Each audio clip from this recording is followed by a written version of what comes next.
విజయవాడలో ఉన్న కనకదుర్గమ్మకి ముక్కు పుడక ఎలా వచ్చిందో మీకు తెలుసా? కృష్ణమ్మ భూమి మొత్తం నీరు పారాలి అని భూమి చుట్టూ వెళుతూ ఉంటుంది. అలా పారుతూ పారుతూ బెజవాడకి వస్తుంది. సముద్రంలో కలవడానికి వెళుతున్న కృష్ణవేణి నదికి అడ్డుగా ఇంద్రకీలాద్రి పర్వతం ఉంటుంది. అప్పుడు కృష్ణవేణమ్మ ఇంద్రకీలాద్రి ముందు నిలబడి నమస్కరించి నాకు దారి ఇవ్వు అని అడుగుతుంది. దానికి ఇంద్రకీలాద్రి ఇలా అంటుంది, నేను ఎన్నో సంవత్సరాలు తపస్సు చేయడం వలన దుర్గమ్మ నా భక్తికి మెచ్చి నా మీద కొలువై ఉంది. ఇప్పుడు నేను నీకు దారి ఇస్తే నువ్వు ఈ ఇంద్రకీలాద్రికి ఏమి చేస్తావో ఏమో, నా తల్లి ఇబ్బంది పడే పని నేను ఏది చేయలేను అని అంటుంది. అప్పుడు కృష్ణమ్మ కొండపైన ఉన్న కనకదుర్గమ్మని ప్రార్థిస్తుంది. కనకదుర్గమ్మ కరుణించి నువ్వు అనుకున్నది జరుగుతుంది, కానీ నాకు నీ దగ్గర నుండి ఒకటి కావాలి అని అడుగుతుంది. దానికి కృష్ణవేణమ్మ సరే ఇస్తాను అని అంటుంది. దుర్గమ్మ నవ్వుతూ నువ్వు ఈ ఇంద్రకీలాద్రికి ఏమీ చేయకుండా ఈ ఇంద్రకీలాద్రికి ఒక బెజ్జం ఉంది, నువ్వు ఆ బెజ్జం నుండి ప్రవహించు అని చెబుతుంది. దానికి కృష్ణవేణమ్మ అంగీకరించి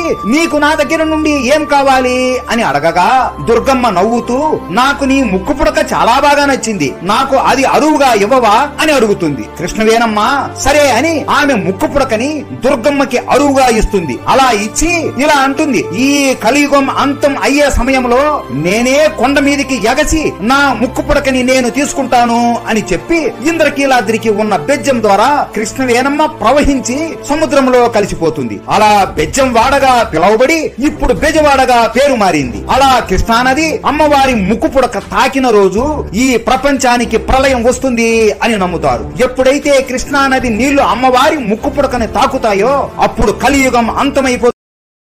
డౌన్లోడ్ షేర్ చాట్.